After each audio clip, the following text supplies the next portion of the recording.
দুষ্টির দমন আর সৃষ্টির পালনেরই চিরন্তন গাথা।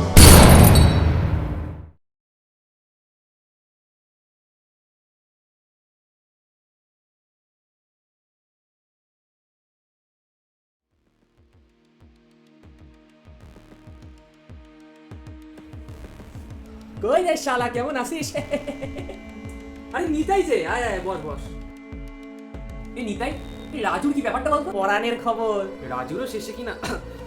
আচ্ছা ভাই, তাহলে পুজো কিন্তু চলে এসছে, হ্যাঁ? তোরা সবাই একসাথে বেরোবি তো? সরি ভাই দা, এবারে যে আমি তোদের সাথে বেরোতে পারবো না। হ্যাঁ, মানেটা কি? আরে ভাই, অনলাইনে একটা মেয়ের সাথে আলাপ হয়েছে, সেবারে বলেছে আমার সাথে পুজোতে বেরোতে চায়। মেয়ে পেয়ে গেছিস বলে আজ বন্ধুদের ভুলে গেলি বল? ফাইনালি আমার একটা গার্লফ্রেন্ড হয়েছে, সেটাতেও তোদের অসুবিধা? তা মেয়েটার নাম কি? রিঙ্কি। কিছু তো একটা গন্ডগোল লাগছে আমার। ও বলেছে যে ওর নাকি একটা লাবু পুষে। আরে কিন্তু আমি তো শুনেছি যে একটা লাভুর প্রচুর দাম হয়, স্টার্টিংটাই মনে হয় 5,000 টাকা থেকে হয়। এইটা দেখ, এত টাকা কোথা থেকে পেলি তুই? 1 বছর ধরে জমাচ্ছি ভাই। লাবুটা বরং আমি অর্ডার দিয়ে দিই।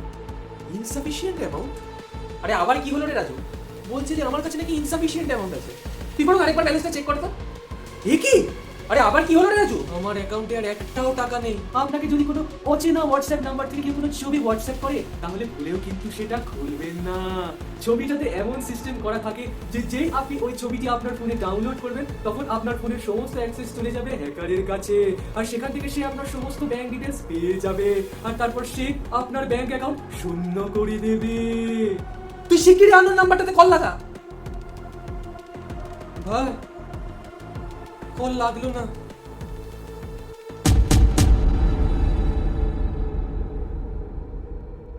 আর এরপরেই পেরিয়ে গেল কত দিন, পেরিয়ে গেল কত পুজো, পেরিয়ে গেল দুর্গা পুজো, লক্ষ্মী পুজো, কালী পুজো, ছট পুজো, জগদ্ধাত্রী পুজো, কিন্তু রাজুর টাকা কে চুরি করলো সেটা এখনো জানা গেল না।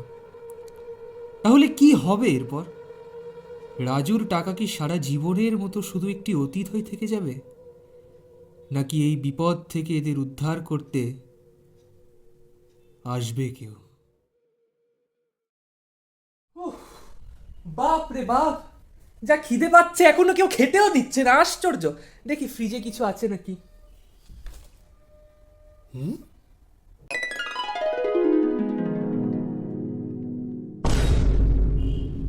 মা, এইটা কি?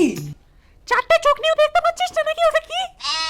আরে বাবা, সেটা তো আমিও দেখতে পাচ্ছি যে এটা বাটার, কিন্তু এটা দিলটা কে? তোর বাবার এক বন্ধু দিয়েছে। কি ভেজান বাটার না কি একটা বলে যেন। কি ভেজান বাটার? ভেজা ভেজা ভেজাল বাটার এটা? তাহলে এটা এখানে রেখেছো কেন? আরে মানে যেটা গরুর দুধ দিয়ে তৈরি নয় সেইটা। গরুর দুধ দিয়ে তৈরি আচ্ছা, ভিগান বাটার। আরে সেইটা বলবে তো। আচ্ছা, তো এটা দিয়ে কি রান্নাটা কি করবে? হ্যাঁ, ভাবছি বাটার নান বানাবো এটা দিয়ে। আরে বাহ বাহ বাহ, কবে বানাবে কবে বানাবে? এত আমি তারিখ ফারিক বলতে পারছি না, যেদিন ইচ্ছা হবে বানাবো। ধুর, এখানে কথা বলাই বেকার।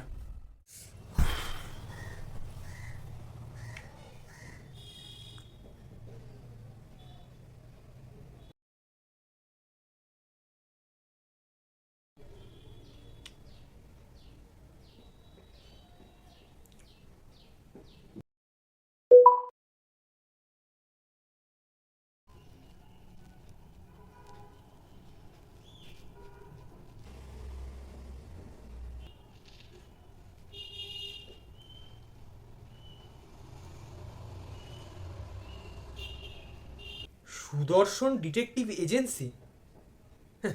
আমাদের আবার ডিটেকটিভের কি কাজ হবে? হ্যাঁ?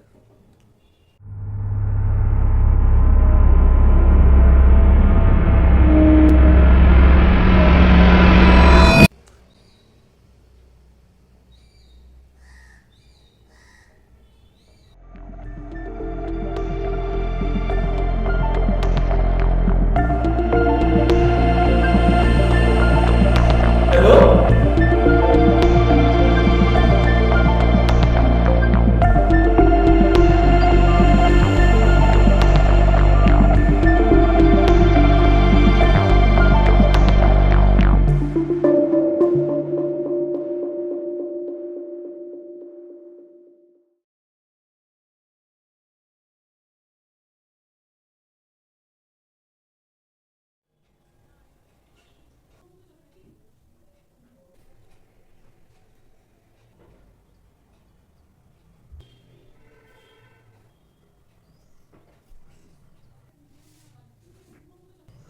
তোদের মাথাতে কোনো চিন্তা আছে কি নেই আদৌ আমাকে বলতো? আমার 5,000 টাকাটা কে চুরি করে নিল এখনো পাওয়া গেল না। দুর্গা পুজো পেরিয়ে গেল, যিশু পুজো পেরিয়ে গেল, আরে বাবা নিউ ইয়ার আসতে চললো, কিন্তু আমার টাকার এখনো কোনো খোঁজ পাওয়া গেল না। আরে চিন্তা করিস না তুই, আমি করেছি ব্যবস্থা। আর তোর ব্যবস্থা? এত দিন হয়ে গেল কিছু তো করা গেল না। রিঙ্কির জন্মদিনও চলে গেল জানিস, ওকে আমি গিফটটাও দিতে পারলাম না। বেচারা খুব রেগে গেছিল। শালা তোর মাইয়া হচ্ছে কি এত নষ্টের করা, ওরে তো জীবন থেকে সরা তাহলে দেখবি সব ঠিক হইয়া যাবা। তুই তো ভাই চুপই থাকবে, তোর তো এখানে কিছু বলারই অধিকার নেই। নিজে তো আজ অব্দি একটু বিয়ে পড়াতে পারিস, তাই আমাকে দেখে জ্বলছিস বল? হ্যাঁ, তুই থাক তোর এই চায়ের দোকান নিয়ে। শালা আমার চায়ের দোকান নিয়ে কিছু উল্টো পাল্টা কইবি নাই। আরে যা যা, চায়ের দোকান খুলেছিস বলে কি নিজেকে প্রধানমন্ত্রী ভেবে ফেলেছিস? এই দেখ দেব এরে থামা এ শালা মইরা যাবা আমার হাতে। আরে যা তো যা, এসেছে আমাকে মারতে। ওখানে এসআইআর এর চেকিং হয়ে গেল, আর তুই এখনো এখানে কি করছিস? তোর তো বাংলাদেশে পালিয়ে যাবার কথা, এখন এখানে কি করছিস? তুই পালিয়ে যা না। শালা শুয়ারে। আরে চুপ! তখন থেকে দুটো শুধু ঝগড়া করে যাচ্ছে। জানিস তো ভাই, আমার মনটা না পুরো ভেঙে গেছে। তোর ওটা মন না সল্টলেকের স্টেডিয়াম? হ্যাঁ, যে কেউ এসে ভেঙে দিচ্ছে। মেসি তো শুধু 10 মিনিট থেকেই পালিয়ে গেল। আর আমাদের তো শালা কত বছর হইয়া গেল। আসল কোট তো আমরাই। আরে হু হু করিস না তো, প্ল্যানটা কি বল? 5,000 টাকাটা পাবো কি করে সেটা বল। ফোন করে ডেকে তো নিলি, আর এদিকে এখনো প্ল্যানটাই বলছিস না যে কি ভেবেছিস তুই। আরে ভাই এবারে আলাদাই প্ল্যান করেছি। আমি ডিটেকটিভ হায়ার করেছি, আর কিছুক্ষণের মধ্যেই চলে আসবে। কি ডিটেকটিভ? সিরিয়াসলি ভাই? না সত্যি ভাই তুই না পারিস বটে। এবার না লোকে তোকে সত্যি বিবিকি ভাইন্সের কপি বলবে দেখবি। আরে ধুর, এই ডিটেকটিভ আলাদা ভাই। জীবনে তো এক প্লেট মোমো খাওয়ালি না, আর এত টাকা দিয়ে ডিটেকটিভ হায়ার করে ফেললি। মানে কি করে পারিস বলতো এগুলো ভাই তুই? এই টাকাটা 10% যদি তুই আমাকেই দিয়ে দিতিস, তাহলে আজ তোকে এত টাকা খরচা করে ডিটেকটিভ ডাকতে হতো না। আরে বাবা, তো সেই জন্যই তো বলছি যে ডিটেকটিভটা আলাদা। ফার্স্ট সার্ভিসে বলেছে কোনো চার্জ নেবে না, একদম ফ্রিতে করে দেবে। হ্যাঁ বাপরে ভাই, এ তো ডিটেকটিভ না, এ তো পুরো ভগবান। সেই জন্যই বলছি এবার তুই একটু মুখটা বন্ধ রাখ আর আমাকে পড়তে দে।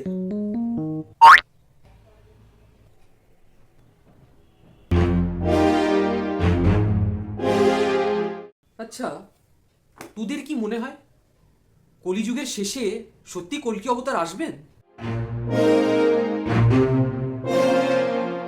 বিষ্ণুর এতগুলো অবতার যখন এসেছেন, কল্কি অবতারও না আসার কিছু নেই। তবে জানিস তো দেব, আমি না আরেকটা জিনিসও শুনেছি।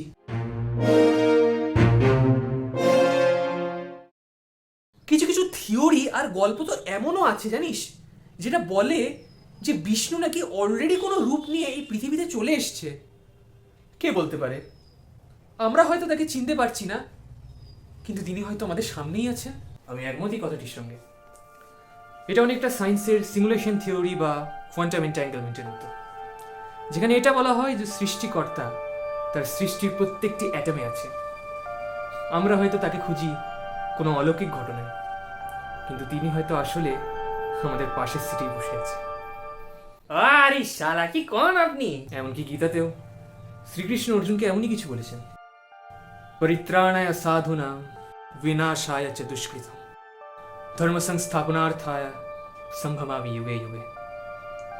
শর্টে বলতে গেলে তিনি এটাই বলেছেন যে পৃথিবীতে যখনই ব্যালেন্স নষ্ট হয়ে যায়, তখন ভগবানকেই দাড়িপাল্লা হয়ে এই পৃথিবীতে আসতে হয়। এই হচ্ছে আসল নলেজ, সায়েন্স আর স্পিরিচুয়ালিটিকে ব্লেন্ড করে দেওয়া। এই ভাই তুই থাম তো একবার। আচ্ছা আপনি? নমস্কার, আমি সুদর্শন ডিটেকটিভ এজেন্সির হেড আদিত্য সান্যাল। ও আচ্ছা আচ্ছা আচ্ছা, আপনি হেড। আচ্ছা, আমাদের সমস্যাটা কি আপনি জানেন তো? হ্যাঁ হ্যাঁ, একদম একদম, আমি সবই জানি। দেবমাল্য আমাকে সবই বলেছে। আচ্ছা আপনি?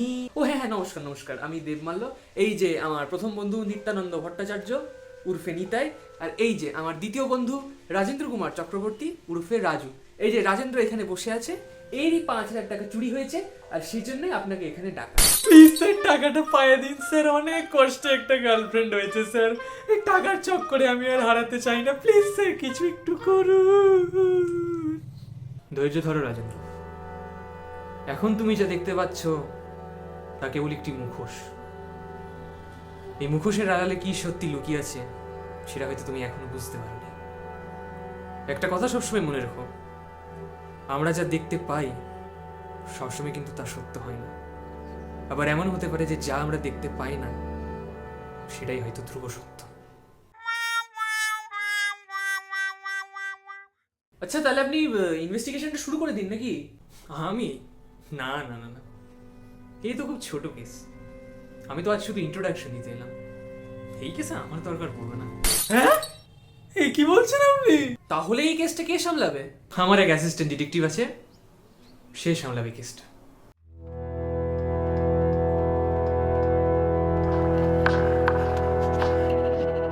যদিও অ্যাসিস্ট্যান্ট বলাটা ভুল, ও একদম আমার ভাইয়ের মতো।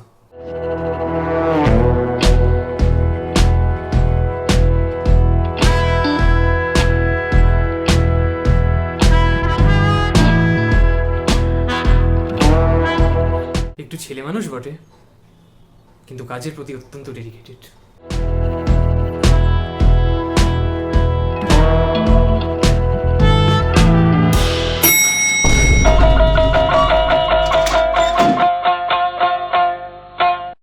আচ্ছা, আপনার অ্যাসিস্ট্যান্ট ডিটেকটিভও কি ঠিক আপনারই মতো এরকম শার্প আর ইন্টেলেকচুয়াল?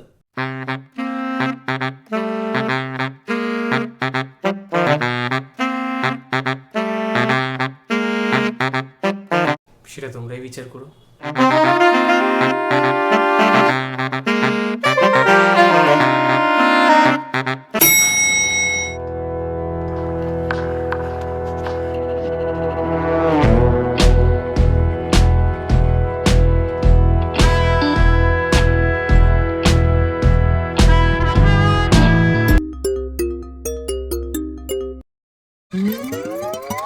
হ্যাঁ হ্যাঁ, ইয়েস ইয়েস মিসেস চৌধুরী। তা আপনি এখন কোন কেস নিয়ে আমাকে ঘাটাতে চান?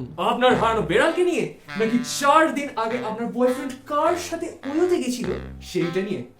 ম্যাডাম ম্যাডাম শুনুন শুনুন শুনুন, আপনি নিজে ভালো করে জানেন যে আপনি আমাদেরকে কেন কন্ট্যাক্ট করেছে এই কেসটা সলভ করার জন্য। কারণ সুদর্শন ডিটেকটিভ এজেন্সির মতো আর ডিটেকটিভ এজেন্সি আপনি এই টাউনে পাবেন না। বিরিয়ানিতে যেমন আলুটা না পড়লে ঠিক মজাটা আসে না, তেমনি আমার কেসও যত পুরনো হয় ততই রেজাল্টস গুলো ক্লিয়ার বেরিয়ে আসে। আর খবরদার ম্যাম, আপনাকে এবার আমি একটি কথা বলে দিচ্ছি, আমি যে বলছি না যে কেসগুলো পেন্ডিং পড়ে আছে, আমি আপনাকে একটি কথা ক্লিয়ারলি জানিয়ে দিই ম্যাডাম, ওইটাকে পেন্ডিং বলে না, ওইটাকে বলে সিমারিং। আর আমি আপনাকে এটাও বলছি যে আর এইটা নিয়ে আপনি আমায় ঘাটাবেন না। এবার ফোনটা রাখুন, আমি একটি নতুন কেসে এসেছি। বাই। মহিলা ভাবছে আমি কিছু জানি না, উনি নিজে 1 সপ্তাহ আগে অন্য ছেলের সাথে হয়ে গেছিল। ও মাই গড!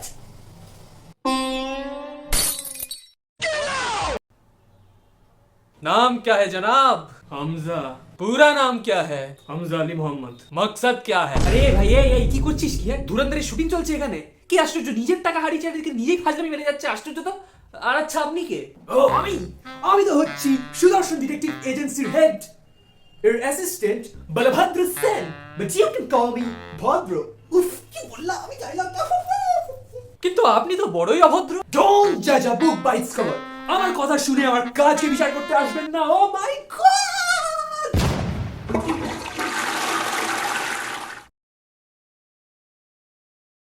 আদিত্য স্যার বলছি, আপনি একটু দেখুন না কেসটা। আপনার এই অ্যাসিস্ট্যান্টকে আমার ঠিক ভরসা হচ্ছে না। এটাই তো আমাদের সমস্যা, আমরা শুধু একটি মানুষকে বাইরে থেকেই দেখে ভাবি যে আমরা সেই গোটা মানুষটাকে চিনে গেছি। মহাভারতে পাণ্ডবরা যখন বিরাট রাজার প্রাসাদে ছদ্মবেশে গিয়েছিলেন, অর্জুন সেখানে বৃহন্নলা সেজে নর্তকীর কাজ করতেন, তখন সবাই তাকে বিদ্রুপ করত। সবাই ভাবতো যে এ তো নাচ আর গান ছাড়া কিছুই পারে না। কিন্তু সেই নর্তকী কিন্তু পরে সব কৌরবদেরকে পরাস্ত করে। আরে শালা, আপনি তো অনেক কিছু জানেন মশাই। তাহলে ভদ্র, কাজে লেগে পড়ো। হ্যাঁ, এই আপনি কি বলছেন স্যার? এই কেসটা আমি একা দেখবো? কিন্তু কিন্তু আমি তো আপনাকে ছাড়া আজ অব্দি কোনো কেস একা হাতে নিইনি স্যার। ভদ্র, মানছি যে শ্রীকৃষ্ণ আর বলরাম সবসময় একসাথেই থাকতেন, তার মানে কি বলরাম শ্রীকৃষ্ণের থেকে কিছু কম ছিলেন? যখন হিরণ্যকশিপুর বংশ দিবিদ নামক বাঁদর মথুরায় তাণ্ডব শুরু করেছিল, তখন কিন্তু শ্রীকৃষ্ণ না, বলরামই একা হাতে তাকে পরাস্ত করেছিলেন। ড্যাম! আমি বুঝে গেছি স্যার, এবার আপনি কোনো চিন্তা করবেন না। আমার চাকরির দিব্যি খেয়ে বলছি, এই কেস আমি সলভ করেই ছাড়বো। ও মাই গড! তোমার থেকে আমার এই আশাটাই ছিল ভদ্র। যাকগে, আমি তাহলে আজ আসি, পরে দরকার হলে আবার দেখা হবে। নমস্কার। আদিত্য সান্যালের মধ্যে কিছু একটা ব্যাপার তো আছে ভাই। হ্যাঁ রে ভাই, সত্যি এরকম ওয়াইজ ইন্টেলেকচুয়াল পার্সন আজকাল দেখাই যায় না।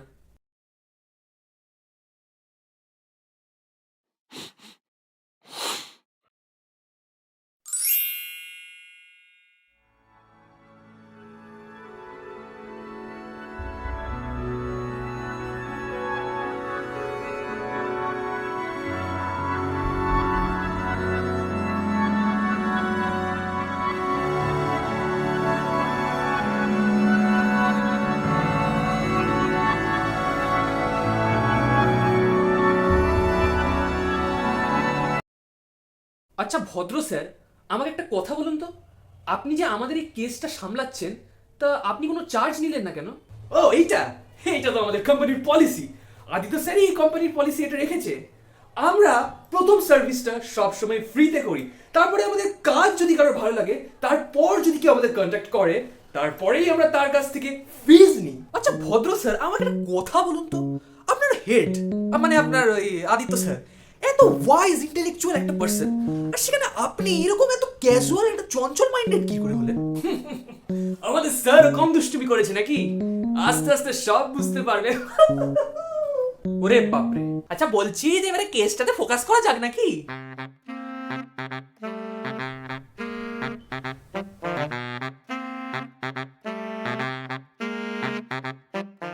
আরে ও ভদ্রদা, বলছি দেখেন এবার একটু ভদ্রতা। আমি আমার মগজ খাটাচ্ছি, আমাকে ডিস্টার্ব করবেন না। আরে আজব তো, আপনি ডিটেকটিভ না ডিফেক্টিভ? আইডিয়া লোড হচ্ছে ব্রেনের মধ্যে। কালো কোট আর টুপি পরে নিজেকে জেমস বন্ড ভেবে ফেলেছে। বুঝে গেছি, আচ্ছা টাকাটা আপনি চুরি করেননি তো? আপনার ফোন হ্যাক হয়েছিল তাই তো? এতক্ষণ মগজ খাটিয়ে এটা জানতে পারলেন? তার মানে এই কেসের সমাধান লুকিয়ে আছে আপনার ফোনে। কি করে? আপনার ফোনের অনলাইন পেমেন্ট অ্যাপটা একটু আমাকে খুলে দিন। এই নিন।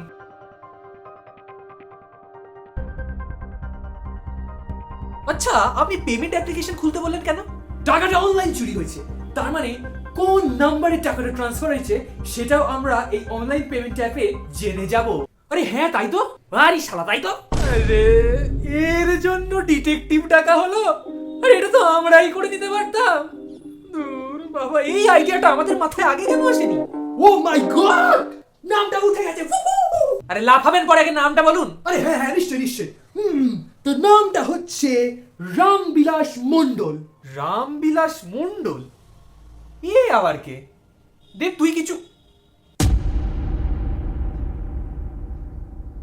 দেব, এই দেব। আরে এই দেখ কি হইল রে শালা। রামবিলাস মণ্ডল? হ্যাঁ তো তুই চিনিস নাকি ওকে? আমরা তিনজনই তাকে চিনি। কে? মনে করে দেখ রাজু, ঠিক 2 বছর আগে আমাদের এখানে একজন এসেছিল।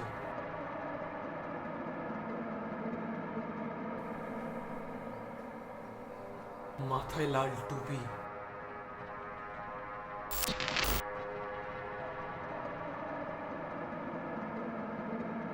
আর চোখে রাউন্ড সানগ্লাস।